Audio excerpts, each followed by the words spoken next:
예, 되었습니다. 그러면 오늘 한번 녹화를 해서 한번 하면서 여러분들 신경 쓰지 마시고요. 저도 신경 안 쓸 거고요. 예, 그래서 우리 지난 시간에는 녹화가 좀 안 됐는데 이번에 녹화는 하지만 일단 여기 있는 분들이 중심이 되는 거니까 그렇게 해서 한번 진행을 해보겠습니다. 예, 그러면은 오늘 세계교회와 선교의 역사, 지난 시간에는 우리가 어떤 개관으로 전체적인 어떤 큰 틀 2000년 역사 한번 쭉 살펴보는 걸 했고요. 이제 오늘부터 하나하나 시대별로 조금 쭉 정리를 해보려고 합니다. 그래서 이제 먼저는 오늘 하려는 거는 처음 그리스도인이 된 사람들에게 초대교회 역사를 좀 한번 정리를 해보고, 어떻게 해서 기독교의 탄생에서부터 기독교가 이제 로마 제국의 국교가 되기까지의 그런 과정이 어떻게 진행이 됐나, 이제 그 부분들을 조금 정리를 해보려고 합니다.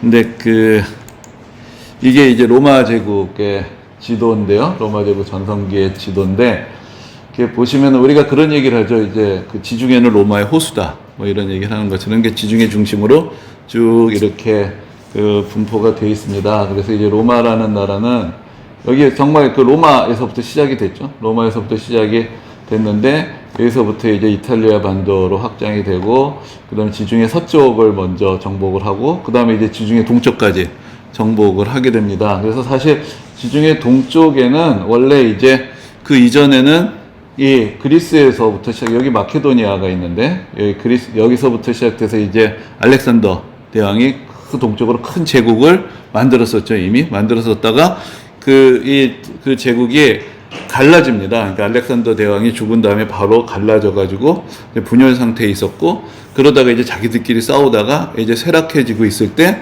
그때 로마가 서쪽에서 강성해가지고 이제 팽창을 하게 되죠. 그래서 이제 지중해 서쪽하고 동쪽을 다 아우르는 그런 제국을 만들게 되는데, 이 동쪽에 또 나라들이 있었어요. 그래서 특히 이제 원래 페르시아가 알렉산더 대왕한테 무너졌는데 다시 여기서 이제 재건이 돼서 동쪽에 보면은 지난 시간에 잠깐 말씀을 드렸는데 이제 페르시아도 옆에 있고요. 그렇지만 이제 지중해 중심으로 한 이 지역들은 이제 로마 제국 안에서 통합이 되었습니다. 그런데 이렇게 광대한 지역이 로마 제국이란 한 나라 안에 통합이 된 것이 이제 기독교가 로마 안에 전파되면서 이 전체 지역으로 퍼지는데 또 중요한 그런 역할을 하게 됩니다. 그러니까 만약에 이 지역들이 다 다른 나라로 분열이 돼 있으면은 기독교가 전체 퍼지는데 여러 가지 좀 어려움이 있었겠죠. 그런데 이제 로마라는 것이 하나의 큰 제국으로 이 지역 전체를 통합하고 있었기 때문에 이제 그래서 이제 기독교가 전파될 수 있는 그런 기본적인 틀이 되고, 또 우리가 아는 초대교회 역사들이 다 이제 로마 제국이란 틀 안에서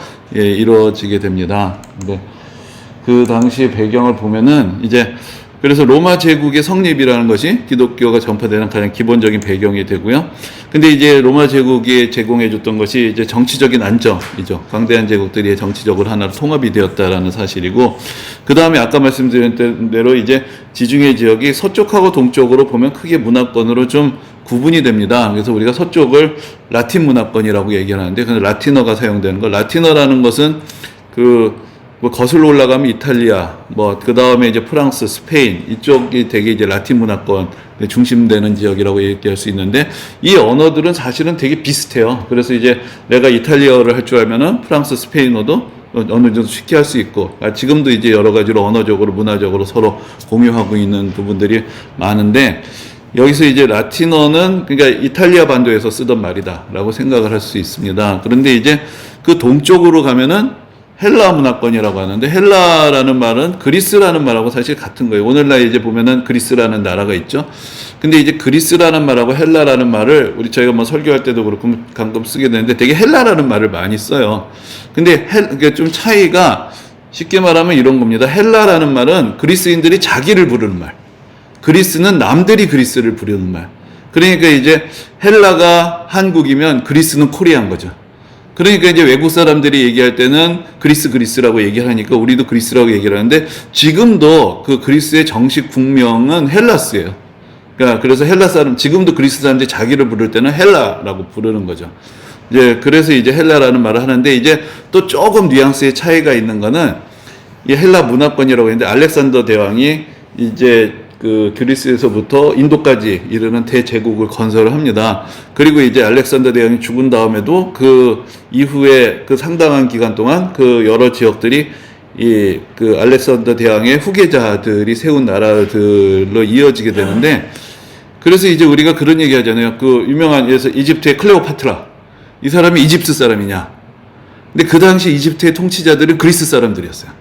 왜냐하면은 그 그리스 계통의 사람들이 이 알렉산더와 함께 그 광대한 지역을 점령을 한 다음에 그게 나라가 갈라졌는데 그 중에 하나의 왕가가 여전히 이집트를 차지하고 있었던 거죠. 그렇기 때문에 이 지역에서 광범위하게 그 그리스 사람들이 쓰는 헬라어가 사용이 되게 되고요. 그래서 이제 헬라어 혹은 이제 우리가 그걸 좀 다른 말로 헬레니즘이라고 얘기를 할 때는 이 그리스에서부터 시작이 돼서 지중해 동편 전 지역에 퍼졌던 그리스계의 문화, 이걸 통칭할 때 헬레니즘이라는 그런 말을 씁니다. 그래서 헬라에서 기원했지만 넓은 지역에서 공유되고 있었던 그 문화를 우리가 헬레니즘이라는 그런 말을 쓰는 거죠. 그래서 이제 이 라틴 문화권과 헬라 문화권이 사실은 언어적으로나 문화적으로 원래 좀 독립돼 있었는데 이 로마 제국에 의해서 하나로 통합이 되는 그런 일이 벌어지게 됩니다. 그러니까 이 정치적으로는 이 로마를 중심으로 했던 라틴 문화권, 이탈리아를 중심으로 했던 문화가 확장이 됐지만 사실 문화적으로는 헬라 문화권이 더 앞서 있었기 때문에 이 동쪽으로서 서쪽으로 또 문화적인 영향이 이게 밀려오게 되고, 그러면서 이제 하나의 통합된 문화가 형성되고, 그래서 우리가 그거를 뭐 그리스 로마 신화, 뭐 그리스 로마 문화, 뭐 그런 식으로 이렇게 표현을 하게 되는 거죠. 그런데 이제 이 로마 제국이 성립이 될 때 이 로마라는 나라의 특징 중에 하나가 이제 로마법이라는 것이 지금도 서양의 법의 하나의 어떤 기준이 될 만큼 이제 법적인 안정성을 이렇게 추구하게 되고, 그리고 이제 넓은 지역들이 도로로 연결이 되기 시작합니다. 그래서 로마가 이 넓은 지역을 통치하기 위해서 그 힘을 썼던 것이 도로망을 연결하는 것이었어요. 그래서 이 그리스 사람들은 예술이나 철학에 앞서 있었지만 로마 사람들은 그런 거는 조금 떨어지는데 법이라든지 제도라든지 아니면 건축이라든지 이런 면에서 또 앞서 있었기 때문에 로마 제국이 그런 면에서 이제 도로망이 정비가 되었던 것, 그것이 이제 나중에 보면은 이제 사도 바울이, 우리가 전에도 한번 뭐 설교 시간에도 말씀드린 적이 있는데, 사도 바울이 이제 복음을 전했던 루트를 쭉 연결해 보면 그게 옛날 로마 제국 시대 도로망하고 연결이 돼요. 그러니까 바울이 이제 그 길을 따라가면서 이제 복음을 전했던 것이죠. 근데 우리가 보면은 이 도시 저 도시 간 것 같지만 왜 하필 이 도시 다음에 여기를 갔고 여기를 갔느냐? 그것은 이제 그 당시에 도로망하고 연결이 돼 있고 바울이 그것을 상당히 효율적으로 사용을 했다. 그러니까 다른 말로 하자면은 이미 하나님이 이 지역을 통합을 하시고 언어적으로도 어느 정도의 어떤 큰 언어 공동체들을 만들어 놓으시고 거기에 길까지 닦여 있는 상황에서 기독교가 전파되기 시작했다. 그렇게 이야기를 할 수 있습니다.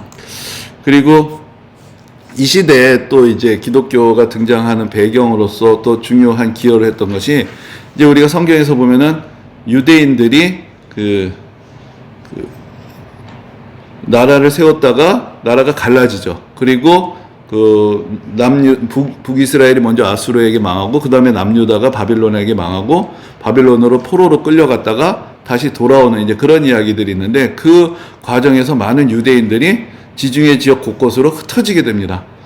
그래서 이제 여러 곳에 그 흩어진 유대인들을 우리가 디아스포라, 이게 흩어진 유대인들이라고 그렇게 부르게 되는데, 이 사람들이 이제 곳곳에서 흩어지게 되어서 살게 되고, 또 이 사람들이 어떤 정치적인 어떤 독립성을 또 한동안 잃어버리게 되고, 또 그 당시에 어떤 여러 헬라 문화권의 영향들을 많이 받게 되니까 이 사람들이 원래부터 자기들이 가지고 있던 고유의 언어인 히브리어를 자꾸 잃어버리게 돼요.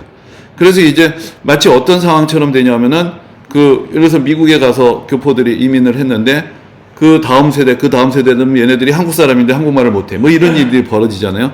그러니까 이 사람들이 신앙을 전수하려면 히브리어 성경을 읽지를 못하니까 이거를 이제 헬라어로 번역하는 일들이 벌어지게 됩니다. 그래서 헬라어로 성경이 번역이 되기 시작을 해요.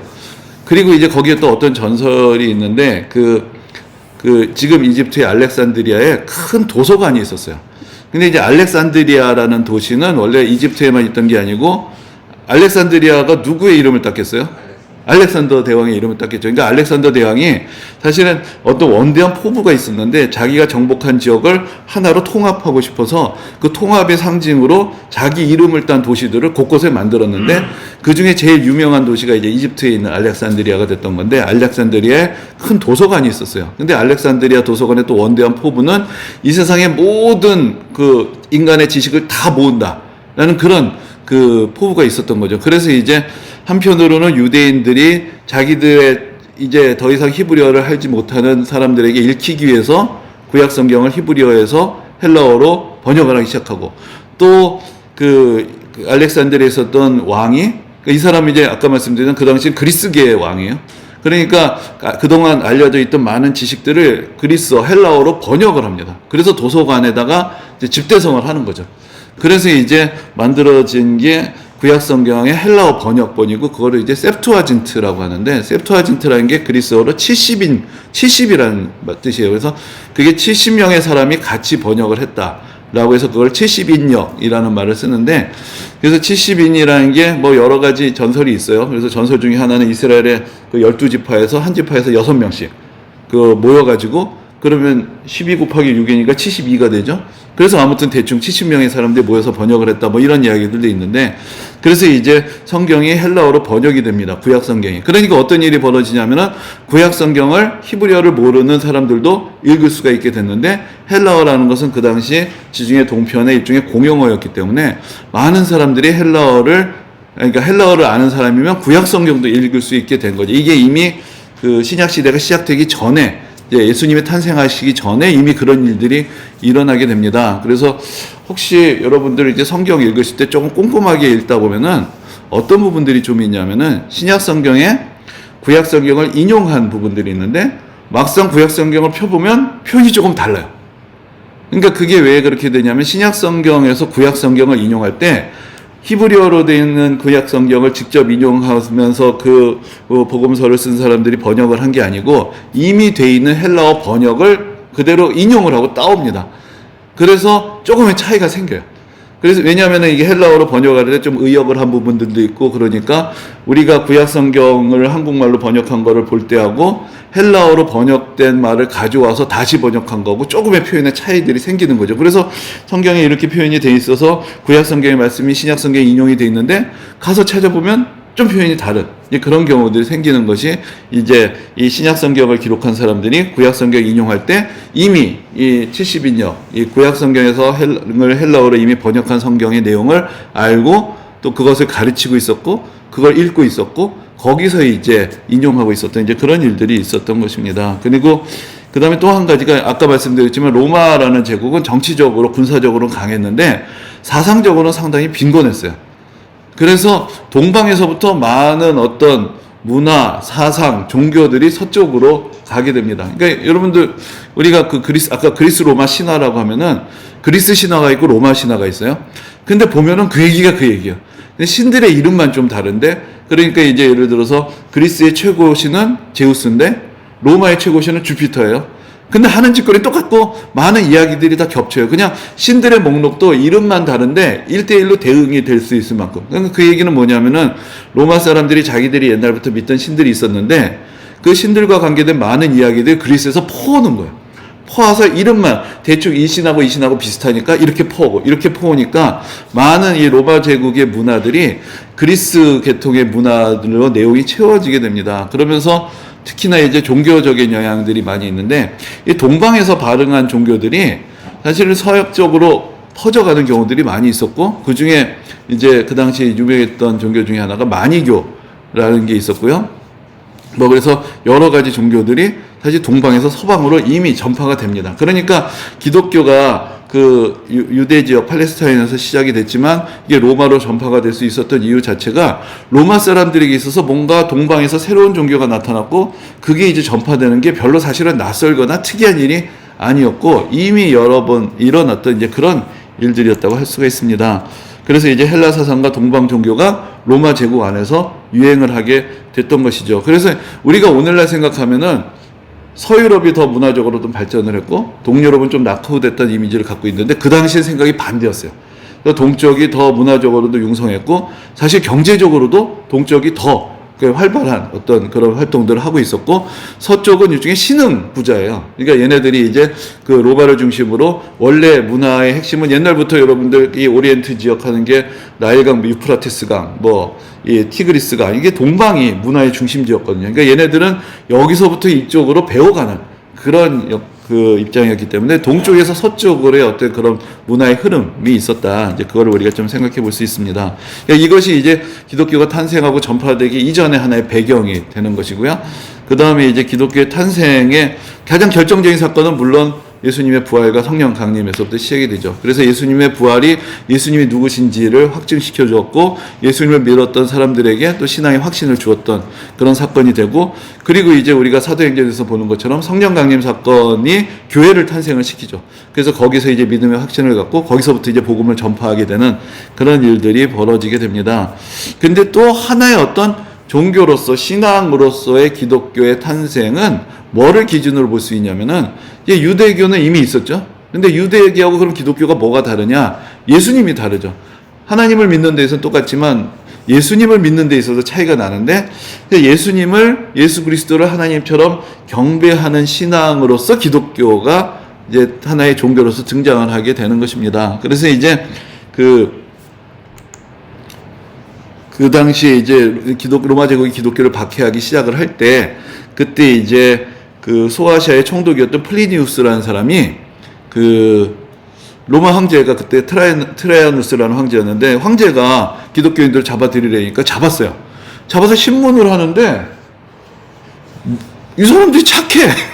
그러니까 이게 이게 로마의 국법으로 처벌을 하려면 나쁜 짓을 해야 되는데, 그래서 신문을 하는 거예요. 너희들 뭔 짓을 하냐? 그러니까 우리는 이른 아침 모여서 예수 그리스도를 찬양하고 서로 예수 그리스도를 경배하고 그리고 서로 착한 일을 하자고 서로 다짐하고, 이게 뭐가 문제지?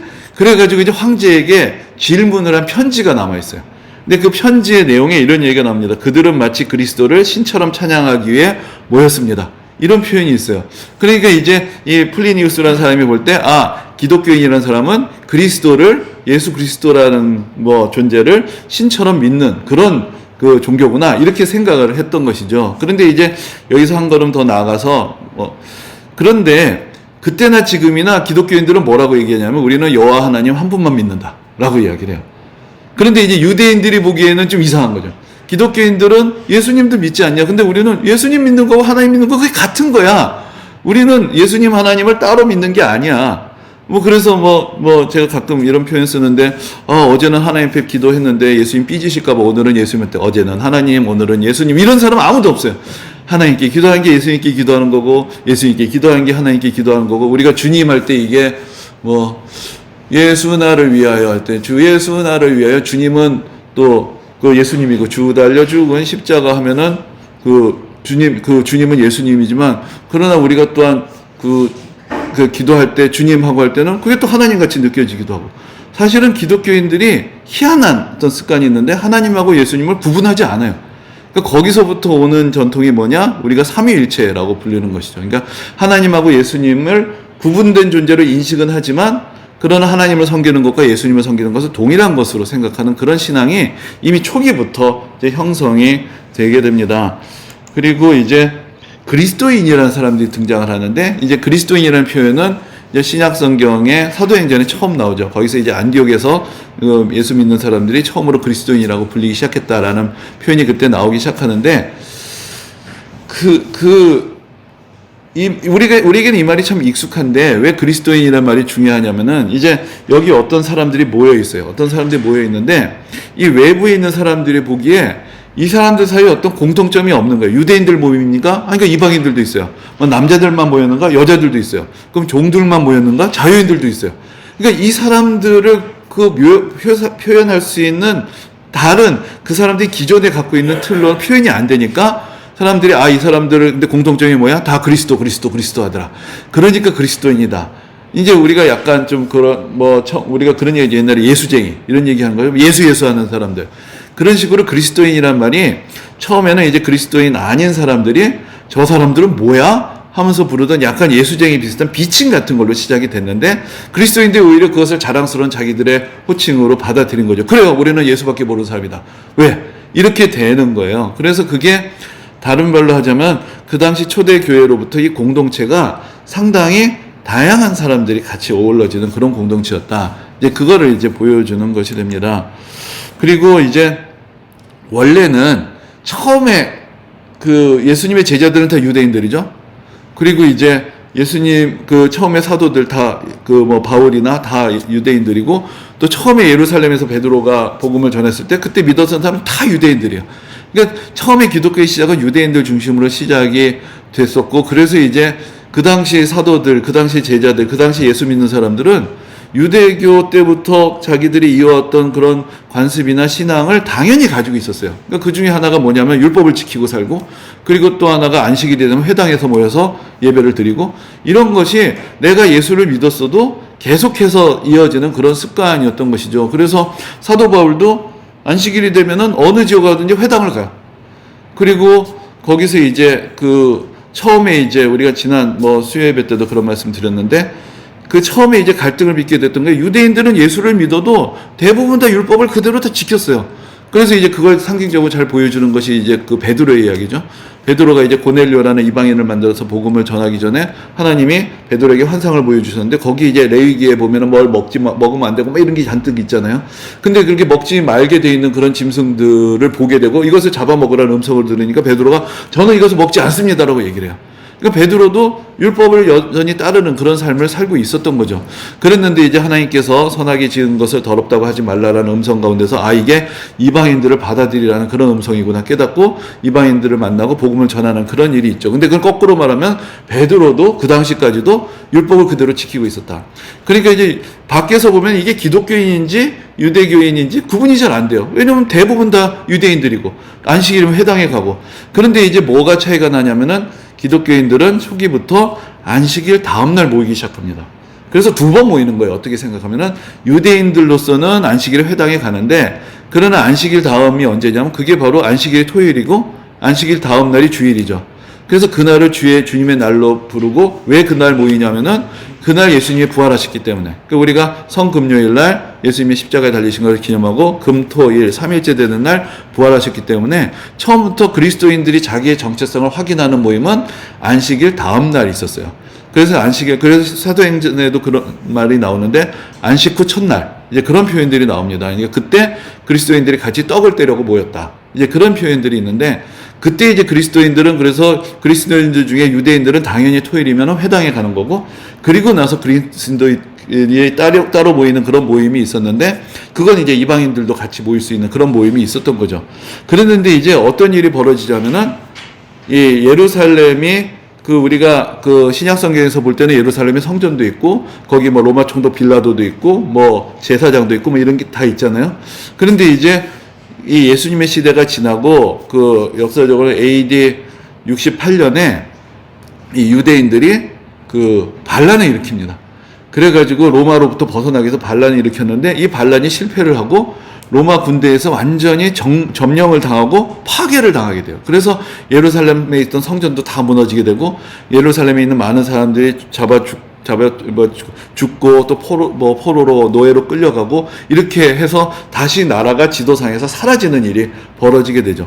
근데 그 시점에 이제 많은 유대인들이 기독교인들을 일종의 민족의 배신자처럼 생각하게 돼요. 그냥 자기들과 함께 끝까지 하지 않고 자기들과는 어떤 다른 공동체라고 생각을 하면서 배척하기 시작합니다. 그래서 이제 그 어간에 모든 유대교의 회당에서 기독교인들을 다 쫓아내요. 다 출교를 시켜버립니다. 그래서 더 이상 이제 기독교인들하고 유대인들이 같이 모일 수 있는 자리가 없어진 거죠. 그러니까 기독교인들은, 근데 특히 기독교인들 중에서 유대인들은 안식일이면 회당에 가고 주일이면은 교회로 같이 그리스도인끼리 모였는데, 이제 안식일에 회당에 가는 게 없어졌어요. 갈 수가 없게 됐고, 그러면서 이제 주일에 모이는 모임만이 남게 되고, 그것이 지금까지 이제 이어지고 있는 거죠. 그래서 우리가 가끔 그런 얘기 합니다. 안식일은 토요일인데 왜 우리가 주일날 예배 드리냐, 그런 얘기가 있는데, 사실은 그리스도인들이 초기부터 그 주일날 모였던 것은 안식일을 지키기 위해서 모인 게 아니고, 그건 유대교의 율법 안에 있는 삶이었고, 주일날 모이는 것은 안식일을 지키라는 계명을 지키러 모인 게 아니라 예수님의 부활을 축하하고 예수님의 은혜 가운데서 예수님을 경배하고 예수님을 찬양하는 모임으로서 교회가 시작이 된 것이죠. 그래서 이제 우리의 예배의 핵심은 안식일이라는 율법을 지키는 데 있는 게 아니라 예수 그리스도를 믿고 그 은혜를 고백하고 그 안에서 서로 교제하는 그런 모임으로서의 주일의 예배와 모임이 시작이 된 것이다. 이제 그렇게 조금 더 생각을 할 수가 있습니다. 그런데 이제 그렇게 해서 이제 기독교라는 정체성이 생겼어요. 예수님의 부활과 성령 강림, 그리고 그 예수님을 이제 경배하는 사람들, 그리고 이 사람들끼리 따로 모이게 되는 공동체, 이런 것들이 생겼죠.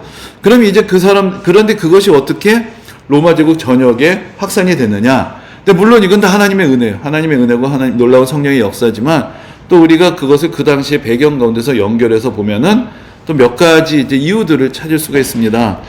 근데 이제 중요한 것이 바로 기독교의 메시지의 독특성이에요.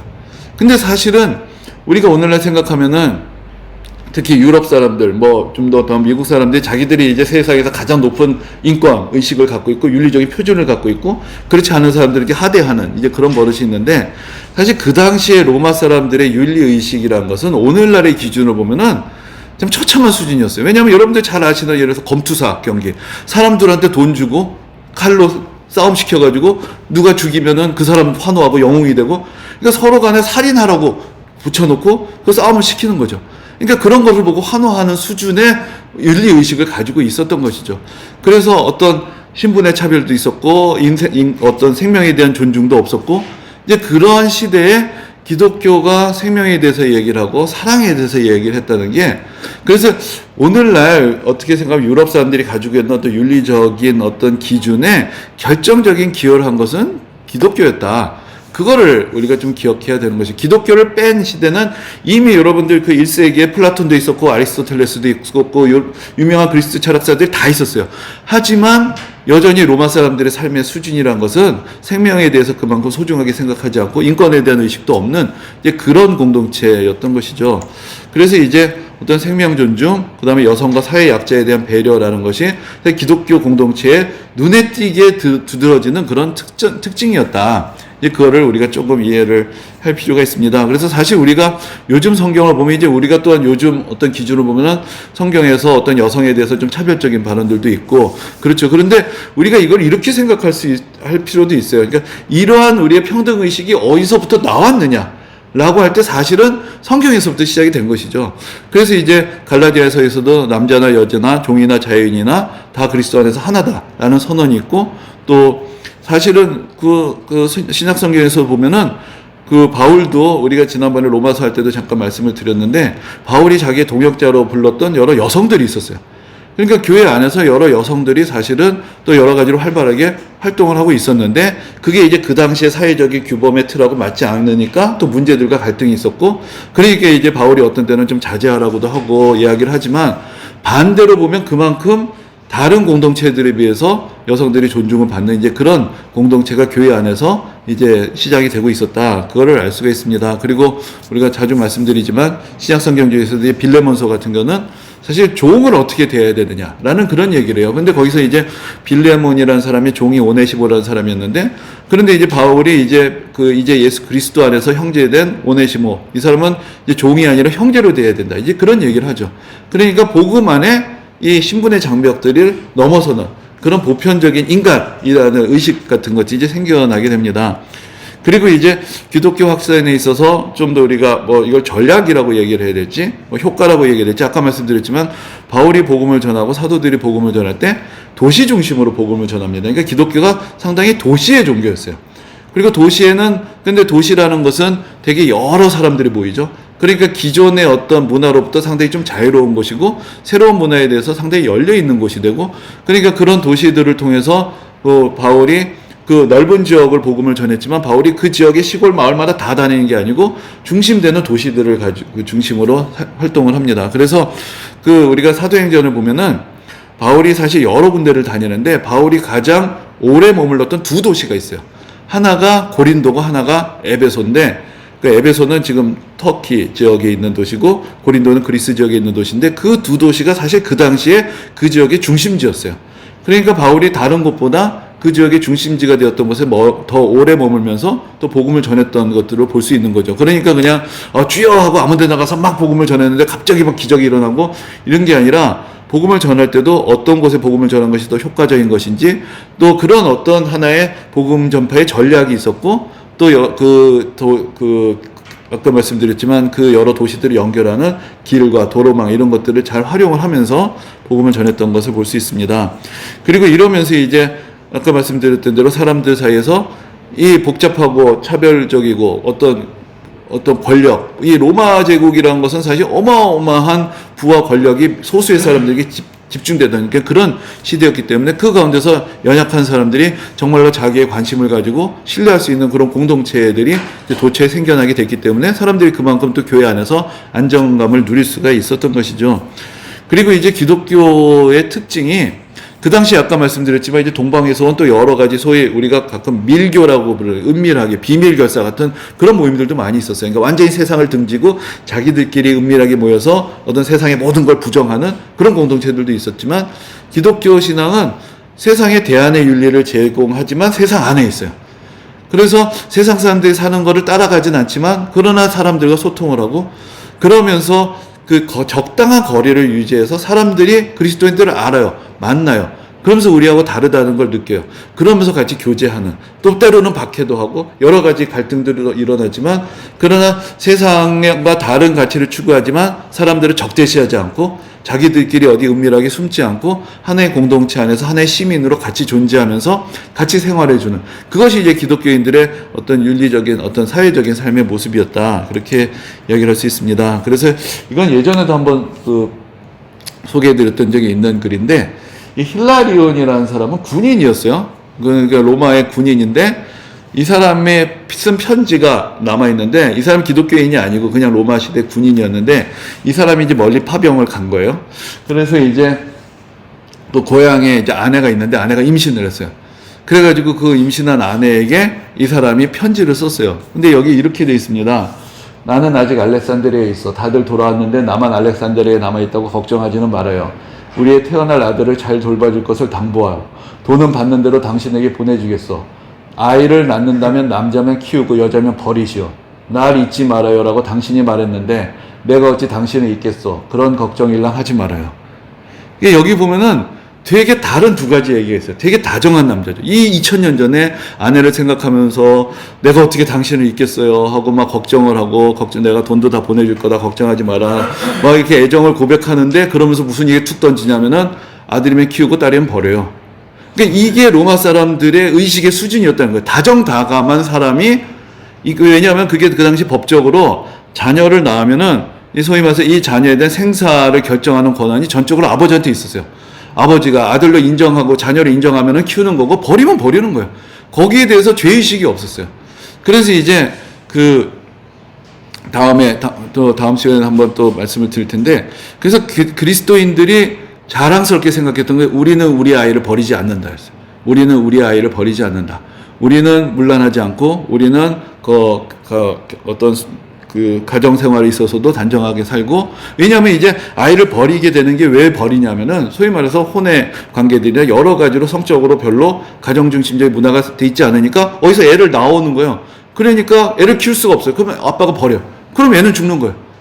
그러니까 이제 그런 일들이 비일비재했는데, 그러니까 기독교인들이 그 사회 속에서 살고 있는데 다른 윤리적인 기준들을 가지고 있었고, 거기에 이제 분명하게 드러나는 생명 존중의 의식들이 있었다. 이제 그거를 알 수가 있는 것이죠. 그래서 아까 말씀드린 대로 그냥 기독교 없이 로마 시대가 계속됐다면 지금도 그럴 수도 있는 거예요. 근데 이것이 잘못됐다라는 의식을 주고 여기에 대해서 문제를 제기하고 이와 다른 인간의 생명에 대한 존엄성을 이야기하기 시작했던 그런 것이 이제 기독교 신앙 가운데 나타나게 되었다. 그리고 이제 우리가 그동안 팬데믹 쭉 겪어왔는데, 이거 전에 예전에 그때 한번 설교 시간에도 말씀을 드렸던 것인데, 많은 사람들이 로마 시대에도 지금보다 훨씬 더 치명적이죠. 전염병이 돌면은 수많은 사람들이 죽고 어떻게 치료도 못하고 많은 사람들이 죽어나가는데, 그때 이제 오히려 그리스도인들이 빛을 발하기 시작을 해요. 그래서 이제 여기 보면은 알렉산드리아 감독 디오니시우스라는 사람이, 이 사람은 크리스천인데, 감독이라는 것은 그 한 교회가 아니라 한 지역의 교회들을 돌보는 사람들이 감독이라고 부르기 시작을 했어요. 그런데 이제 여기 이제 이런 글이 있어요. 많은 이들이 다른 이를 간호하고 치유하다가 사망을 자신에게로 옮겨와 대신 죽음을 맞았습니다. 우리 형제들 가운데 가장 뛰어난 사람들이 이런 식으로 목숨을 잃었습니다. 그 중에는 크게 칭찬받는 장로와 집사와 평신도들이 있었고 큰 경건과 강건한 믿음의 결실이 이러한 죽음은 어느 뭐로 보나 순교와 다를 바 없습니다. 그러니까 그 전염병에 걸린 사람들을 돌보다가 많은 사람들이 병에 옮아서 죽었어요. 그 당시 사람들이 이게 옮는다는 거 알았어요. 그래서 많은 사람들이 누가 전염병에 걸리면 다 도망을 갔어요. 가족도 버리고 도망을 갔어요. 근데 이제 그리스도인들은 그리스도인들만 돌본 게 아니라 그리스도인이 아닌 사람들도 돌봐요. 그래서 근데 물론 그 당시에 무슨 약이 있거나 막 이런 건 아니지만은 워낙 위생 수준이 낮았기 때문에 잘 먹이고 씻기기만 해도 사람들이 회복이 되는 경우들이 많은 거죠. 그러니까 기본적인 것도 안 해주니까 많은 사람들이 면역이 약해져서 전염병에 옮고 죽었는데 그때 그리스도인들은 형제들을 돌볼 뿐만 아니라 주위에 있는 이웃들끼리도. 그래서 이제 그런 얘기를 해요. 전염병이 돌았을 때 생존 확률은 뭐에 결정되느냐? 주위에 얼마나 많은 그리스도인들이 있느냐. 그게 내 생명을 결정을 한다.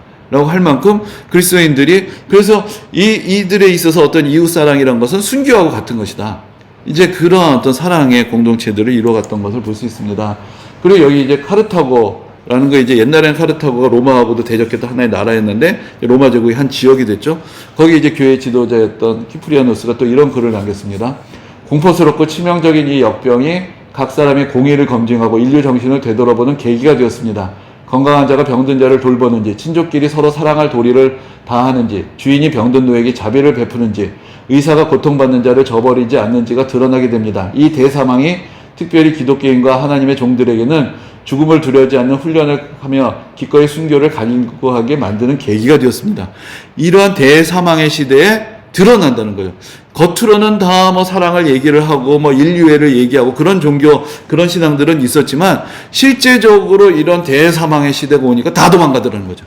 다 가족을 버리고 도망가고 종들도 주인을 버리고 주인도 종들을 버리고 도망가고 의사도 환자를 버리고 도망갔어요. 그래서 그 유명한 얘기가 있어요. 그 로마 시대에 어떤 지금도 이제 가끔 등장하는 그 있었는데 갈렌이라는 의사가 있었어요. 이 사람이 로마 시대 대표적인 명의로 알려진 사람이었는데 갈렌도 로마에 전염병이 도니까 지가 의사인데 도망을 가요.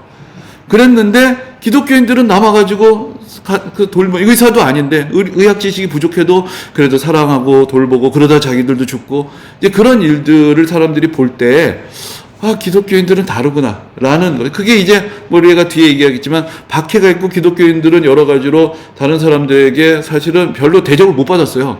그랬는데도 이웃들을 향해서 손을 내미는 이제 그런 삶의 자세들을 가지고 있었다는 거죠. 근데 이제 여기 또 이제 재밌는 글이 이런 게 있습니다. 이 사람은 율리아누스라는 황제인데 이 사람은 이제 우리 좀 이따 보겠지만 기독교를 공인한 사람이 콘스탄티누스인데 그 다음에 있었던 황제예요. 근데 이 사람은 기독교 싫어했어요. 그래서 이 사람은 기독교가 로마 제국에 확장되는 게 싫어서 그래서 기독교를 뒤엎고 다시 이교도 신앙을 부활시키려던 왕이었어요. 그래서 역사가들이 배교자 율리아누스라고 부르는데 그래서 왜냐하면 콘스탄티누스가 기독교를 확산시키려고 했던 것을 뒤집으려고 했던 왕이기 때문에 배교자 율리아누스라고 하는데 이 사람도 이런 얘기를 합니다. 사제들이 가난한 자를 외면하고 방치할 때 불경건한 갈릴리인들은 이 점을 주목하고 구제하는 데 주력했다고 나는 생각한다. 불경한 갈릴리인들은 그들의 가난한 자만 돕는 게 아니라 우리의 가난한 자까지 돕는다. 누가 봐도 우리 사람들이 우리로부터 받는 도움이 부족한 것을 알 수 있다. 그러니까 여기서 이제 갈릴리인들이란 건 기독교인들을 말하는데 이 사람은 불경이에요. 자기가 보기에는 이거는 이 사회에서 문제거리예요. 그런데 이런 어떤 전염병의 문제가 있고 어떤 가난한 사람들이 있을 때 이 이교도의 사제들은 돕지를 않아요. 이교도 신앙들은 그 이웃들을 돕지 않는데 오히려 기독교인들이 기독교인이 아닌 사람들까지도 돕는다. 그러니까 오히려 이렇게 얘기해요. 이거 얘네들이 작전이다. 그러니까 이 점을 주목한다. 사제들이 가난한 사람들 안 돌보니까 기독교인들이 우리 가난한 사람들까지 돕는다. 이거 이래서 해야 되겠느냐. 그러니까 이거는 기독교를 우호적으로 보는 사람이 아니라 비판적으로 보고 박해하려고 했던 사람의 눈에도 기독교인들이 이교도까지 돕다니 이 사람은 이게 싫은 거예요. 그래서 기독교의 영향력이 다시 커지는 게 싫으니까 이런 글을 썼지만 이제 이런 식의 역사, 이런 일들이 이제 기록이 돼 있다라는 것을 알 수가 있습니다. 그런데 이제 이렇게 착한데, 예? 이렇게 착하잖아요. 이렇게 착한데 왜 박해를 했을까? 이제 그런 문제가 있는 거죠. 그래서 이렇게 착한 사람들을 왜 박해를 했을까? 근데 이제 박해 원인 중에 하나가 이제 물론 이제 우리가 아까 말씀드린 유대인들이나 기독교인들이나 하나님 외에 다른 우상을 섬기지 않는다라는 그런 신앙이 있죠. 그런데 이제 그게 예기치 않은 어떤 반응을 불러일으키게 돼요. 그러니까 나는 성실한 시민이에요. 그리고 여러 가지로 그 사회적으로 기여를 하면서 살아요. 그런데 나는 예수를 믿어요. 근데 이 도시에서 그 당시에 도시마다 수호신이 있죠. 그래서 이제 그 수호신을 섬기는 사람들이 있고 있는데 그게 도시의 수호신이란 것은 그 당시에는 그 수호신을 향한 제사가 있잖아요. 그거는 종교적인 행위뿐만 아니라 그 한 지역의 공동체성을 확인하는 그런 지역의 축제 같은 거였던 거죠. 근데 기독교인들이 거기를 안 가요. 그러니까 사람들이 이 기독교인들은 좀 반사회적이다. 이제 그런 생각을 하는 거죠. 사실 우리도 좀 그런 게 있잖아요. 뭐 이게 어떤 뭐 제사 문제나 이런 게 있을 때마다 종교도 종교지만 집안 행사니까. 근데 거기 교회 한다고 빠지면은 종교의 문제도 있지만 그 집안일 별로 관심이 없느냐. 어떻게 이럴 수 있냐. 이게 우리가 어떤 걸 종교로도 보지만 공동체로도 보죠. 근데 로마 시대라는 게 그랬거든요. 이게 종교가 바로 공동체였어요. 그런데 기독교인들이 빠지기 시작하니까 이 사람들이 좀 반사회적이다. 조금 더 나아가서는 희한한 평가를 받는데 기독교인들은 신을 믿지 않는다라는 얘기를 해요. 왜냐? 그 당시 사람들은 다신교 사회니까 모든 신을 다 믿고 다 인정을 해요. 그냥 내가 집에 모시는 신이 있고 우리 지역에서 모시는 신이 따로 있는 것뿐이지 다른 지역에 가면 내가 그 도시에서 복을 받으려면 그 도시 신을 섬기는 거고. 그런데 그러니까 신을 섬기면 다 섬겨야 되는 거예요. 믿으면 다 믿어야 되는데 우리 도시의 신을 섬기지 않는다? 그럼 너는 신을 섬기지 않아. 그러니까 너는 무신론자야. 그러면 너는 반사회적인 인간이고 윤리적으로도 믿을 수가 없어. 이런 식의 공격과 비방을 받게 됩니다. 그러니까 그리스도인들은 훨씬 더 나은 삶의 자세를 갖고 있었지만은 신을 믿지 않으면 신뢰할 수 없는 사람이다. 반사회적인 인간이다. 무신론자다. 이제 이런 어떤 오해들을 받게 됩니다. 그리고 더 나아가서 이제 황제 숭배를 거부를 하는데 이제 황제 숭배라는 것이 이제 처음에는 이제 로마가 아까 말씀드린 대로 다신족 국가예요. 그리고 그 로마 시대에 그 로마의 어떤 신화가 있죠. 제우스 신, 주피터가 있고, 여러 신들이 있죠. 그런데 아까 말씀드린 대로 로마 제국 안에는 다양한 민족이 있고, 다양한 종교가 있고, 다양한 신들이 있다 보니까 로마 제국이 점점 커지면서 문제가 어떻게 이 넓은 제국의 다양한 사람들을 하나로 통합을 할 수 있을까? 이것이 이제 심각한 문제가 됩니다. 그런데 이걸 어떻게 통합할 키워드가 없잖아요. 그 뭐가 제일 중요하냐? 황제. 그래서 어떻게 황제를 신격화하기 시작을 합니다. 그래서 너희들 어떤 신을 섬겨도 상관없는데 황제상을 그 옆에 더 놓으라는 거예요. 그래서 황제는 모든 로마 제국 그 백성들이 공동으로 섬기는 신으로 하면 황제라는 키워드를 통해서 이 넓은 지역이 통합이 되고 그래서 이 사람들 그 로마 제국을 통일적으로 어떤 통합할 수 있는 어떤 정신적인 어떤 중심 가치가 될 수 있을 것이다. 그래서 이제 황제 숭배를 강요하기 시작을 하는데 다른 종교를 믿는 사람들 별로 문제가 없었어요. 왜냐면 기본적으로 다신교니까 신 하나 더 자리 하나 더 만드는 거 별일이 아니었죠. 바울이 아테네에 갔을 때 본 게 알지 못하는 신을 위해서까지 단을 만들어 놓은 걸 봐요. 그러니까 혹시라도 자기들이 어떤 신을 섬기지 않아서 그 신이 화를 내릴까봐 우리가 모르는 신의 자리까지 만들어 놓는 그런 사회인데 로마 황제 하나 섬기는 게 별일 아니죠. 그런데 기독교인들은 그걸 받아들이지 못했던 거예요. 그래서 이제 그것이 이제 황제 숭배를 거부하면서 이제 근데 황제 숭배라는 건 상당히 정치적인 목적이 있었거든요. 그러니까 로마 제국 하나로 통합하는 어떤 정치적인 의도가 있었는데 그걸 거부하니까 이건 종교의 문제가 아니고 반국가적인 문제로 인식이 되었던 거죠. 그래서 이제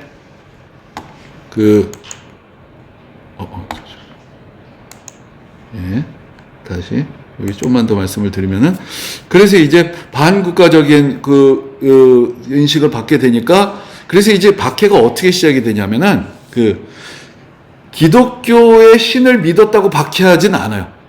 왜냐하면 다신교 사회니까 어떤 신을 믿었다는 게 박해 이유가 될 수는 없는데 황제를 숭배하지 않았다는 게 박해 이유가 되는 거죠. 그러니까 기독교인들끼리 자기들의 공동체에서 아까 플리니우스란 총독이 얘기했 이 사람들 모여가지고 자기들 신을 섬기고 좋은 일 합니다. 이거는 범죄 행위가 구성이 안 돼요. 근데 이제 뭐가 문제가 되냐면은 누가 황제 숭배를 하지 않는다는 고발을 받으면 이 사람을 잡아와요. 그래가지고 황제 상한테 절을 하라고 요구를 해요. 그럼 이 사람이 절을 안 하잖아요. 그럼 현행범이 되는 거예요. 그러니까 이 사람이 황제를 섬기지 않고 반국가적인 사범이다. 이런 것이 입증이 될 때 이제 구속을 당한 거고 이제 처벌을 받게 되는 이제 그런 시스템이 되었던 것입니다. 근데 이제 그게 이제 박해라는 것이 이제 외부에서 교회를 위협하는 거라면은 교회 내부에서 또 교회를 위협하는 문제가 있는데 그게 이제 이단의 문제라는 것이에요. 그러니까 이단이라는 것은 오늘날에도 그렇잖아요. 뭐 신천지도 있고 여러 이단들이 있어서 꼭 보면 예수 믿는 사람들만 찾아가가지고 자꾸 전도하고 뭐 이런 거 보게 되는데 이제 같은 우리가 기독교인이라고 생각하는 사람들 중에서 이제 이단들이 등장하는데 이제 이단의 이제 제일 큰 특징이 그 당시에는 성경에 근거한 신앙이 아니라 그 밖에서 그 당시에 유행하던 헬라 문화의 사조가 교회 안으로 들어오면서 복음의 내용들, 성경의 내용들을 변제시키기 시작하면서 이제 이단들이 등장을 하죠. 그래서 이제 그 당시에 이제 유행했던 사조 중에 하나가 영지주의라는 건데, 영지주의라는 건 영적인 지식이라는 뜻이에요. 영적인 지식을 추구하는 사람들이라는 것인데, 그래서 이 사람들은 되게 어떻게 생각했냐면은 인간이 육신이 있고 영혼이 있어요. 인간이 육신이 있고 영혼이 있는데 인간의 육신은 감옥이라고 생각하는 거예요. 인간의 육신은 감옥이다. 그러니까 인간이란 어떤 존재냐? 육신이라는 감옥에 영혼이 갇혀있는 존재예요. 그럼 구원이란 건 뭐냐면 육신으로부터 탈출하는 게 구원이 되는 거죠. 이 평생 육신이라는 감옥 안에 갇혀서 영혼의 어떤 구원을 바라는 것. 그래서 이제 내가 이 육신이란 감옥으로부터 벗어나기 위한 그런 영적인 신비한 가르침. 그것을 내가 받은 사람만 이 세상, 크게 보면 이 물질 세계는 다 악한 거예요. 이 물질 세계는 다 타락하고 악한 거고 그 안에 갇혀있는 순결한 영혼이 여기서부터 벗어나는 것이 구원이다. 이제 이런 이야기들을 하기 시작합니다. 그래서 여기에 이제 기본적으로 영혼과 물질의 이원론 이런 게 있는 거죠. 그런데 이제 기독교 신앙에서는 처음에 창세기에서 누가 이 세상을 만드시면 하나님이 이 세상을 만드시죠. 그러니까 사실은 물질의 기원도 하나님이에요. 그래서 우리가 그 다음에 타락을 얘기를 하지만 근본적으로 인간, 영혼이나 물질이나 다 하나님께서 지으신 것이다. 근본적으로 선하다라는 믿음이 안에 있습니다. 그리고 여기서 이제 문제가 되는 게 예수님의 성육신이라는 것을 이제 이단들이 받아들이지 않게 돼요. 그러니까 우리가 보면 예수님이 육신을 입고 이 땅에 오셨어요. 그래서 우리를 구원하시기 위해서 오셨어요. 그런데 이제 성육신이라는 거는 하나님과 동등하신 예수 그리스도께서 육신을 입고 이 땅에 오셨다. 그런데 이 사람들이 생각하기에 신은 순수한 영적이고 거룩하고 순결한 존재고 육신은 타락하고 더러운 것이기 때문에 신이 육신을 입을 수가 없어요. 그건 안 되는 거예요. 그러니까 예수님은 이 세상에 오셨는데 육신은 없었다는 거예요. 그러니까 영으로만 오셨다. 그래서 육신이 있는 것처럼 보였다. 이렇게 되는 거죠. 그럼 어떻게 되죠? 그럼 우리가 이제 사순절이고 이제 고난 중해야 되는데 예수님이 십자가에서 우리 위해서 고난을 당하셨어요. 근데 순수한 영은 고난이라는 게 없어요. 그럼 예수님은 십자가에서 고난 당하시는 척만 한 거죠. 그러니까 그걸 뭐라면 가현설이라고 해요. 그렇게 그냥 보였을 뿐이지 예수님은 신이기 때문에 육신을 입을 수가 없고 고통을 당할 수가 없다. 그냥 고통 당하는 척했다. 그러면 우리가 말하는 예수님의 대속의 고난 이건 다 없어지는 거예요. 그러니까 처음에는 멋있게 시작을 하죠. 영혼의 순수함을 얘기를 하고 구원이란 것은 이 세상에서 벗어나는 거 얘기를 하는데 그 주장을 따라가다 보면 기독교의 어떤 예수님의 대속과 예수님의 고난 또 예수님께서 우리 이 땅에 오셔서 또 죽으시고 부활하신 거 부활도 없는 거예요. 아니 영혼이 육신이 없으니까 죽지도 않았고 부활할 것도 없는 거죠. 그러니까 우리가 기독교 신앙에서 그래서 우리가 때로는 사실 그런 얘기를 할 때도 있습니다. 오늘날 우리도 잘못하면 영지주의적인 신앙으로 빠질 수 있다. 육신하고 영혼을 다르게 생각하지만 기독교 신앙에서 그래서 초대교회부터 지금까지 강조하는 거는 육신의 부활이라는 거예요.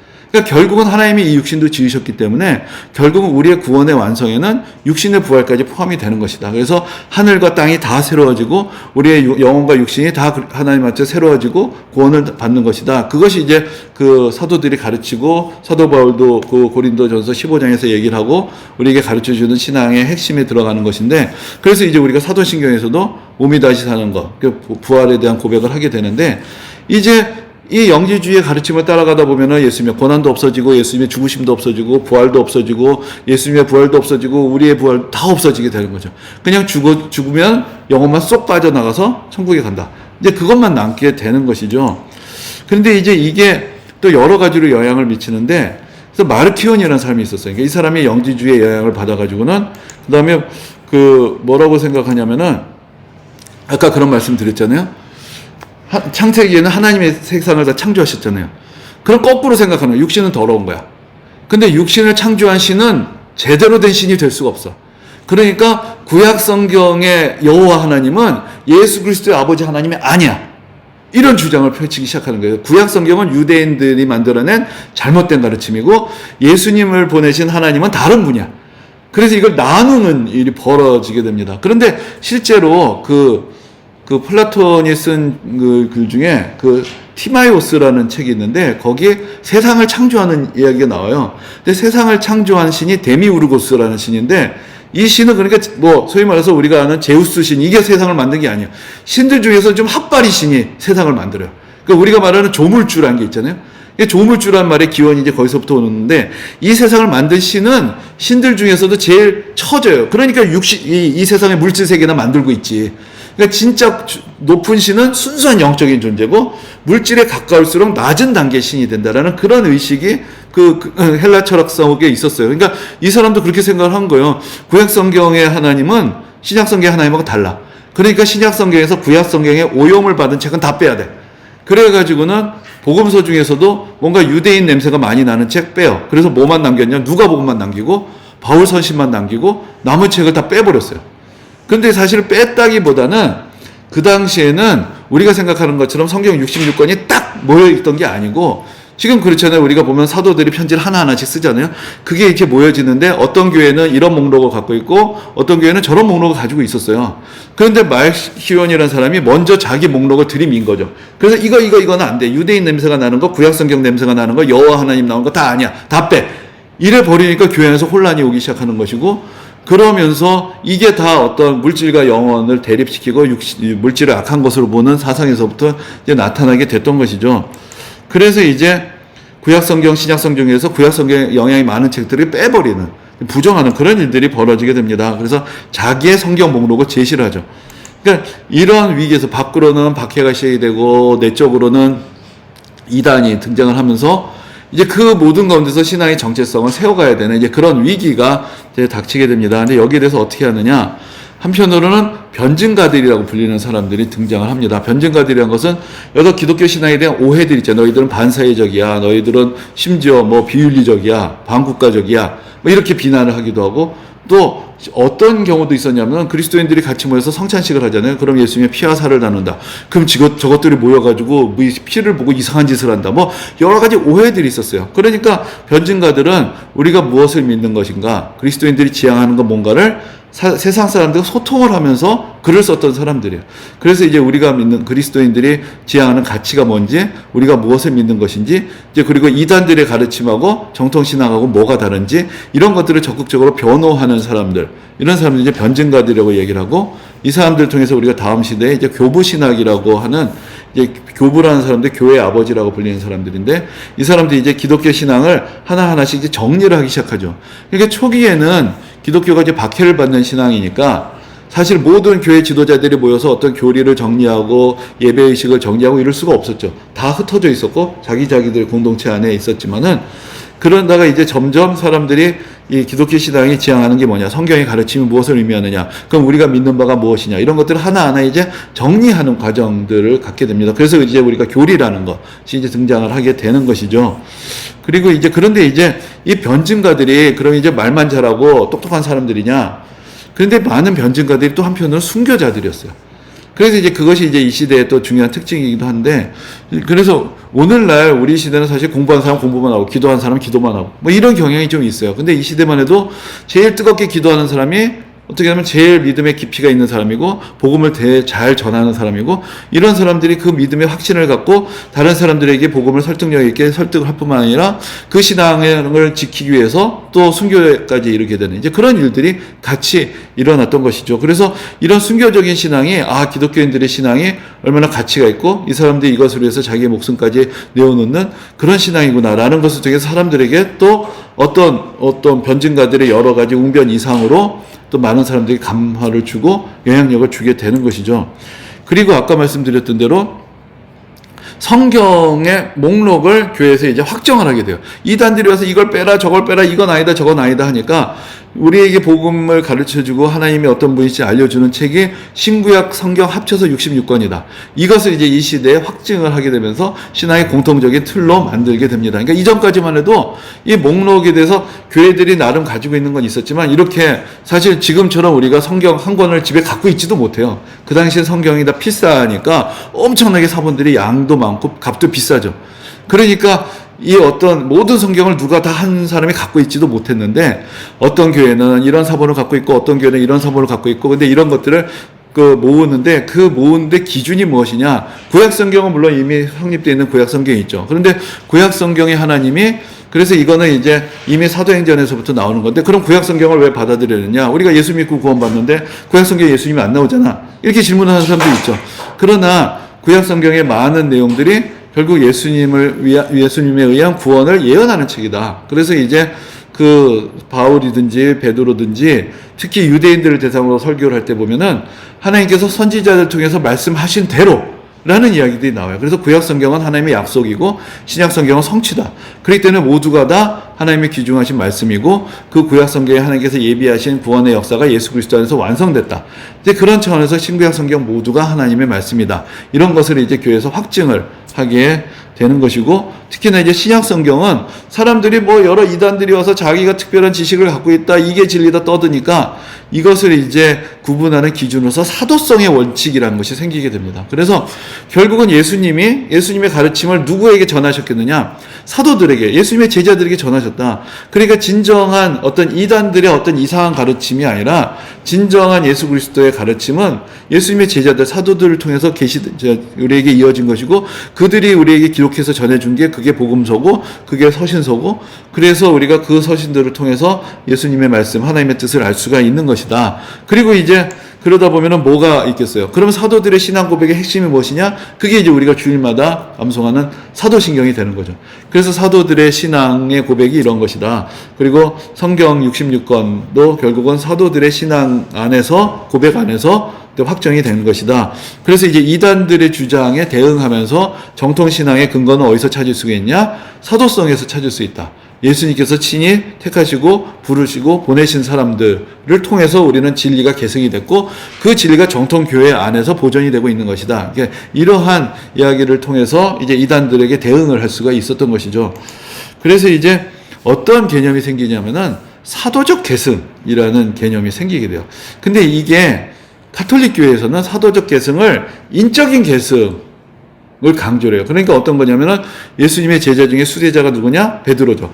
그 베드로가 첫 번째 교황이었다. 그럼 베드로의 계승자가 누구냐? 1대, 2대, 3대, 4대. 그러니까 교황들을 통해서 사도성이 계승이 된다. 그러니까 교황들은 무오하다. 교황들이 내리는 결정들, 그것을 우리가 계속해서 따라야 된다. 이게 인적인 유대가 되는 것이에요. 그래서 인적인 계승을 중요하게 생각하는데 개신교에서는 뭘 강조하냐면 베드로의 인적인 후계자가 누구냐? 아니 그 중에 별 이상한 사람들 다 나올 수가 있는데 어떻게 인적인 계승을 가지고 사도성의 계승이라고 할 수 있느냐? 그러니까 사도됨이란 것은 뭐에 있느냐? 예수님의 택하심이 있고 무엇보다 신앙 고백이 있다. 그러니까 베드로의 후계자는 누가 진정한 후계자냐? 우리가 마태복음에 보면은 복음서에 다 나오지만 베드로가 신앙 고백을 하죠. 주는 그리스도시여 살아계신 하나님의 아들이십니다. 그러니까 결국은 베드로와 같은 사도들의 신앙을 계승하는 사람이 진정한 사도의 계승자가 되는 거지 누구의 후계자다 그 사람이 어떤 사람인 줄 알고 그걸 따라가느냐 그게 이제 종교개혁에 있어서 중요한 갈림길이 되는 것이에요. 그러니까 가톨릭 교회에서는 베드로의 후계자가 교황이니까 교황이 말한 거 따라야 된다. 그런데 우리는 교황이라 할지라도 베드로의 믿음에서 떠난 사람이면 그건 진정한 사도의 후계자가 아니다. 그러니까 결국 중요한 것은 베드로의 신앙의 고백, 진정으로 예수 그리스도에 대한 믿음을 고백하고 구원을 받는 것이 더 중요하다. 이렇게 이제 사도성에 대한 이해가 갈라지게 되는 것이죠. 그러면서 이제 또한 교회가 질서를 갖고 여러 이단들에 대해서 치리를 하고 뭔가 그 혼란을 정리할 수 있는 그런 교회 권위들이 생기게 되는데 그게 이제 우리가 뭐 다음 시간에 좀 더 보겠지만 그게 좀 더 심하게 가면은 이 중세 교회 어떤 위기로까지 가게 되는 것이죠. 그러나 처음에 교회가 어떤 질서를 잡고 어떤 교회 권위를 세워갈 때는 그런 박해로부터 성도들을 보호하고 또 이단들로부터 진리를 지키기 위해서 교회가 분명하게 무엇이 옳은지를 정하고 옳지 않은 사람들에 대해서 분명하게 경고하고 이런 일들을 할 필요가 있었던 것이고, 그러면서 이 교회의 질서와 권위라는 것을 이제 세워가는 일들이 일어나게 됩니다. 그리고 이제 그러던 가운데서 이제 기독교가 오랜 세월 박해를 받다가 이 박해에서부터 벗어나게 되는 일이 벌어지게 되죠. 그래서 이 사람이 누구냐면은 왼쪽에 있는 사람이 이제 콘스탄티누스인데, 이제 콘스탄티누스가 그 당시에 이제 로마 제국은 아까 말씀드렸던 대로 로마가 많은 영토를 다스리면서 상당히 혼란스러웠어요. 특별히 뭐가 혼란스러웠냐면은 그 황제를 계승하는데 이제 황제의 권위가 떨어지게 되면 너도 나도 황제인 거예요. 그래서 이제 내가 일단 뭐가 중요할까요? 군대를 장악한 사람이 군대가 황제를 옹립하기도 하고 지가 황제라고 나서기도 하고 여러 가지로 이 정치적으로 혼란한 시대가 옵니다. 그러니까 그 앞에 이제 그 로마의 디오클레티아누스라는 황제가 아이디어를 내요. 그래서 어떻게 이 정치적 혼란을 종식시킬 것이냐. 그래서 로마를 동서로 나누고 각 당마다 황제하고 부제를 둡니다. 그래서 4명이 분할해서 통치를 하기 위해서 서로 견제를 하게 하고, 그러면서 순서를 정해서 왕위를 계승을 시키는 거예요. 그러니까 우리가 생각하면 황제의 아들이 당연히 황제지. 근데 그렇게 아들로 계승된 경우가 별로 없었어요. 그러니까 황제 다음에 그러니까 일종의 대통령, 부통령이 있는 거죠. 대통령이 죽으면 부통령이 올라가는 것처럼 그렇게 해서 이 4명의 그 황제하고 부제를 정하고 이 사람들 사이에 서열을 정하게 되면은 그 위기의 상황이 있거나 갑자기 황제가 죽게 되거나 할 때 정치적인 공백 없이 나라가 돌아간다. 그래서 이때 이미 그 워낙 로마 제국이 동쪽하고 서쪽이 문화적으로 다르니까 동로마, 서로마로 나누고 각각 황제하고 부제를 두어서 각각 공동 통치를 하게 했던 거예요. 그런데 그렇게 해놓으니까 사실은 4명이 다 내가 진짜라고 생각을 하는 거죠. 그래서 사실은 그 다음 세대가 별로 평안하지가 않았어요. 그래서 이 콘스탄티누스는 그때 서방 지역의 부제였는데 그 군사적으로 많은 공을 세웠어요. 그러니까 그 장군들이 당신이야말로 진짜 황제입니다. 그래가지고 결국은 콘스탄티누스가 황제에게 도전을 하고 황제권을 놓고 전쟁을 벌이게 돼요. 그래서 이제 밀비안이라는 다리, 저기 보면 다리가 보이죠. 저희 다리가 보이죠. 그 다리를 놓고 그 두 세력이 지금 대치를 하고 전쟁을 벌이고 있는 거예요. 그런데 그 콘스탄티누스가 어떤 환상을 보냐면은 저기 위쪽에 십자가를 천사들이 갖고 있잖아요. 근데 이제 여기 사실 전승이 2개가 있는데 십자가에 따른 전승도 있고, 여러분들 가끔 이제 성당 같은 데 보면 우리가 좀 농담으로 PX라고 하는데 PX자 있잖아요. 우리 우리 본당에도 있어요. 근데 그게 PX가 아니고 그 헬라어로는 X는 X가 아니고 이게 크리스마스 할 때 크예요. 그리고 P가 아니고 R이에요. 그러니까 그리스도의 첫 번째 2글자라서 그때 이제 초대교회에서는 십자가와 함께 어떤 기독교의 상징으로 쓰였던 그런 마크인데, 그래서 지금도 이게 그리스도를 상징하는 거예요, 이게. 그런데 이제 그 마크를 봤다는 설도 있고, 십자가를 봤다는 설도 있는데, 아무튼 천사들이 십자가를 갖고 있고, 여기 이제 그 말이 들려요. 이거 헬라어로 쓴 건데, 엔투토 니카라. 이걸 가지고 승리해라. 이러한 음성을 듣게 돼요. 그래서 그런 글자가 써 있는 걸 봤어요, 이 사람이. 그래서 십자가의 형상을 보고, 그래가지고 이제 그 십자가의 형상으로 가지고 군기를 만들고 그 장식을 하고, 그리고 전쟁터에 나가는데 콘스탄티누스가 이긴 거예요. 그래서 로마 제국의 황제가 된 거죠. 그런데 원래 이제 콘스탄티누스의 어머니가 그리스도인이었어요. 그래서 콘스탄티누스 자체는 사실 그렇게 독실한 신앙인은 아니었지만 이미 기독교 신앙에 대해서 알고 있었는데, 기독교의 신이 나를 도왔다. 기독교의 신이 나를 도와서 황제가 되겠다. 그러니까 더 이상 기독교에 대한 박해는 중단한다. 이렇게 되는 거죠. 그래서 이제 밀라노 칙령이라는 것을 만들어가지고 반포를 해서 기독교 신앙에 대한 박해가 중지가 됩니다.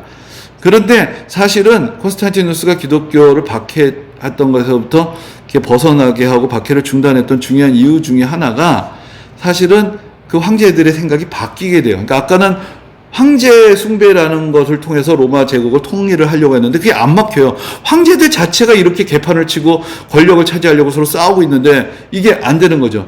그러면 어떻게 로마 제국을 통합할 수 있느냐? 거꾸로 이제는 기독교를 박해할 게 아니라 기독교를 이용해야 되겠다는 생각을 하게 되는 거죠.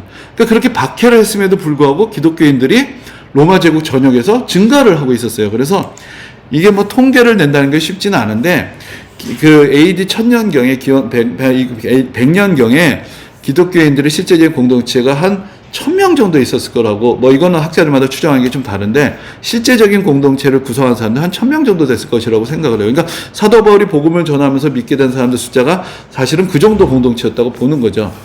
그런데 지금 콘스탄티누스 시대까지 가면 이게 600만 명까지 늘어나는데 이 인구가 대략 그 당시 로마 제국 인구의 한 10% 정도 됐다고 그래요. 근데 10%면 다수는 아니지만 이 사람들끼리 상당히 끈끈한 유대와 공통점이 있고, 또 문제는 뭐냐면, 또 장점은 뭐냐면 아까 말씀드린 대로 기독교인들은 모든 지역, 모든 인종, 모든 사람들을 다 포괄하는 집단이라는 거죠. 그러니까 다른 종교나 집단처럼 어떤 지역화, 인종화 돼 있지 않고 모든 사람들이 섞여 있는 공동체가 어떤 공통적인 어떤 신앙적인 가치를 추구하면서 로마 제국 전역에 존재하고 있으니까 거꾸로 오히려 기독교를 박해할 게 아니라 기독교를 통해서 로마 제국을 통합해야 되겠다라는 것을 이제 생각이 바뀌게 됩니다. 그래서 아까 말씀드린 대로 밀라노 칙령을 통해서 이제 박해를 종식을 하는 것이고요. 그리고 나서 그 기독교의 황제가 관여를 하기 시작을 해요. 그래서 이제 니케아 공의회라는 것이 처음으로 이제 박해 시대가 끝나면서 각 지역에 있던 기독교 대표들이 모이게 돼요. 근데 이제 그렇게 했던 이유 중에 하나도 이제 아까 말씀드렸지만 오랜 세월 동안 기독교가 박해를 받다 보니까 교회 지도자들이 같이 모이기가 어렵죠. 그러니까 지역마다 어떤 교리적인 차이도 있고 어떤 어떤 교회 절기도 차이가 있고 이런 차이들이 있었어요. 그러니까 이제 황제 입장에서는 기독교를 통해서 로마 제국을 통합을 하려면 일단 기독교 자체가 통일된 교리하고 질서를 가지고 있어야 되겠죠. 그래서 이제 황제가 개입을 해서 교회 지도자들을 소집을 해서 야, 이걸 좀 통합을 해라. 그러니까 교리적으로도 통합을 하고, 그래서 이제 그때 이제 많은 문제가 되는 게 예수님이 누구신가? 라는 뭐 예수님이 그럼 하나님이셔? 사람이셔? 누구셔? 뭐 이런 이야기에 있어서 그런 의견들을 정리를 하고, 또 이때 이제 정해진 것 중에 하나가 이제 우리가 곧 부활절이 오는데 부활절 날짜가 좀 희한하죠. 매년 달라지죠.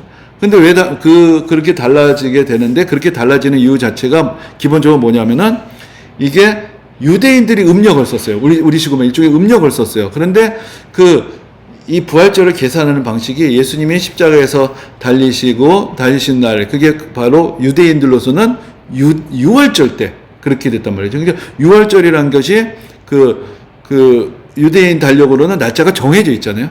그러니까 그 날짜를 기준으로 부활절을 정하다 보니까 이제 부활절이 왔다 갔다 하는 거죠. 근데 그 당시에 어떤 일이 있었냐면은 두 가지 다른 생각을 가진 사람들이 있어요. 어떤 사람들은 예수님이 부활하신 그날이 부활절이다. 그런데 어떤 사람들은 우리가 아까 말씀드린 주일날 예수님이 부활하신 걸 축하하기 위하기 때문에 어떤 날이든지 그 주간에 주일을 부활절로 기념해야 되니까 그 날이냐 아니면은 주일이냐 이런 것과도 의견이 달랐어요. 그래서 어떤 지역에서는 이 날이 성금요일인데 그 날이 어떤 지역에서는 부활절이야.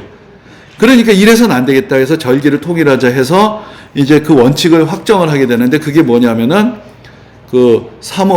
춘분이 지나고 보름달이 뜬 다음에 나오는 첫 번째 주일, 그게 이제 부활절이 됩니다. 그래서 이제 그게 이제 이때부터 정해져서 지금까지 내려오는 거예요. 그러니까 이제 되게 충분히 한 3월 21일 정도 되잖아요. 그리고 나서 보름달이 떠야 돼요. 왜냐면 그게 음력이랑 관계가 있기 때문에 보름달이 떠야 돼요. 그리고 나서 주일이 오니까 제일 빠르면은 3월 한 22일 정도 부활절이 올 수가 있죠. 그런데 만약에 춘분이 지나고 그때가 바로 이제 초하루 날이면 한 달이 더 지나가야 돼요. 그러니까 3월 말에서부터 4월 사이가 이제 보름달이 뜨고 하기까지 한 3주 정도가 더 걸릴 수가 있는 거죠. 이제 그래서 대개 3월 말에서 4월 한 중순까지가 부활절이 왔다 갔다 하는 이제 그런 게 됩니다. 그리고 이제 거기에서 더 나가서, 근데 콘스탄티누스 황제는 기독교를 공인은 해주고 인정은 해줬지만 국교까지 만든 사람은 아니었어요. 그거는 이제 그 다음 세대에 일어나는데, 테오도시우스라는 황제가 상당히 경건한 사람이었고, 이 사람이 이제 아예 기독교를 로마의 국교로 만들게 됩니다. 그래서 이제 로마가 기독교를 박해하던 나라에서 아예 기독교가 로마의 국교가 되는 엄청난 일이 벌어지게 되었던 것입니다. 그래서 이제 이때로부터 어떤 유럽 문화의 어떤 기틀에 기독교가 하나의 공적인 역할을 하면서 참여하게 되는 것이죠. 그러니까 어떤 박해받는 소수의 종교였다가 이제는 국가와 같이 하는, 이제 국가를 대표하는 그리고 어떻게 생각하면 왕들에게 권위를 주는 이제 그런 여러 가지 일들이 이제 이 이후 세대로 이어나게 되면서 사실상의 어떤 뭐라 그럴까요? 이제 우리가 그 다음에 우리가 다음 시간에 볼 건데 그 어떤 중세의 어떤 기독교 문화가 이루어질 수 있는 하나의 기틀이 여기서부터 시작이 된다라고 할 수가 있습니다. 그래서 여기까지 일단 우리가 어떻게 기독교가 국교화가 되었는가 과정까지 잠깐 살펴봤고요. 다음 시간에는 아까 교부들에 대해서 잠깐 이야기했는데 이 어떤 역사적인 전개보다도 그 당시 사람들의 신앙의 내용들이 어떤 것이었는가, 어떤 신앙을 가지고 있었는가라는 걸 좀 알려줄 수 있는 그런 글들을 조금 더 살펴보면서 이제 그 당시 사람들의 어떤 초대교회 사람들의 신앙에 대해서 조금 더 살펴보는 시간을 갖도록 하겠습니다. 예, 오늘 여기까지 하겠습니다. 혹시 질문 있으신가요? 네, 그럼 유대인은 아직까지도 그냥 안식일을 지키고 있나요? 그렇죠. 지금도 토요일날. 그래서 지금도 회당이 전 세계에 있습니다. 그래서 안식일이 되면은 지금도 회당에 유대인들이 모입니다. 그러면 우리 삼육대학교도 안식교라는데. 근데 안식교는 또 좀 달라요. 그러니까 안식교는 유대인들에게 나온 게 아니고 안식교는 기독교 안에서 나간 일종의 이단인데 이 사람들은 그러니까 주일을 인정하지 않고 안식일을 지금도 지켜야 된다고 얘기를 하는 것이죠. 그런데 이제 그게 이제 우리 입장에서 보면은 주일에 결국 우리가 구원을 받는 것은 율법을 지켜서 구원을 받는 게 아니고 예수 그리스도를 믿는 믿음으로 구원을 받는 것이기 때문에 그런 이야기들을 해요. 그래서 이제 우리가 구약 성경의 율법을 지키기 위해서 그래서 칼빈 같은 경우에는 그걸 아주 날카롭게 비판을 해요. 우리가 그런 어떤 율법을 지키기 위해서 모이는 게 아니다. 그건 구시대의 것이다. 그러나 우리에게 중요한 것은 예수 그리스도 안에서 우리에게 주시는 구원과 은혜를 우리가 되새기는 그런 날이 필요한 것이다. 그리고 조금 더 그걸 신학적으로 연결하면은 그게 히브리서에 그런 얘기가 나오는데 구약 시대에 하나님께서 주셨던 안식은 유대인들의 어떤 불순종과 그 인간의 연약함에서 깨어졌다. 그럼 하나님이 주시는 진정한 안식을 우리에게 주시러 오신 분이 누구냐? 예수 그리스도시고 예수 그리스도 안에 진정한 안식이 있다. 그러니까 우리가 예수 그리스도 은혜 가운데서 모이는 그날이 진정한 하나님께서 우리에게 주시는 안식을 누리는 날이다. 그래서 이제 그래서 아까 말씀드렸지만 기독교 신앙에서 우리가 사실 그게 이제 특히 우리나라 교회가 그게 좀 강해요. 율법적인 게 강해요. 그래서 우리가 어떤 율법적으로 주일 성수 이런 거를 배웠어요. 근데 사실은 원래 특히 개신교 전통에서 특히 장로교 전통에서 주일은 율법을 지키기 위해서 나온 날이라면 그 종교개혁자는 화를 내는 거죠. 우리가 율법을 지켜서 구원을 받는 게 아니다. 그건 카톨릭으로 돌아가는 거고 예수 그리스도 믿는 믿음 안에서 은혜로 구원을 받는 거기 때문에 이 날은 예수 그리스도로부터 받는 은혜를 감사하고 기념하고 예수 그리스도를 찬양하고 성도들이 서로 간에 하나님의 말씀 가운데서 그리스도를 닮아가는 삶을 살면서 서로 교제하는 날이지 율법을 지키기 위한 날로 만들어서는 안 된다. 그게 오히려 또 종교개혁자들의 가르침이었고, 그래서 우리는 그 전통 안에 있는 거죠. 근데 이제 안식교는 사실은 원래는 얘네들이 좀 이렇게 변장을 한 건데, 원래는 종말론 집단이었어요. 그래서 자기네들이 이제 종말이 온다라고 얘기했는데 종말이 안 왔단 말이죠. 그러니까 이제 얘기할 게 없어지잖아요. 그러면서 슬쩍 말을 바꾸기 시작해요.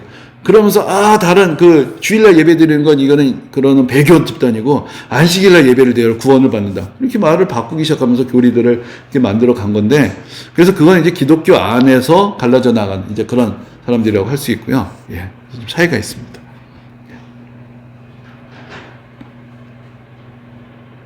네, 또 다른 질문 있으실까요?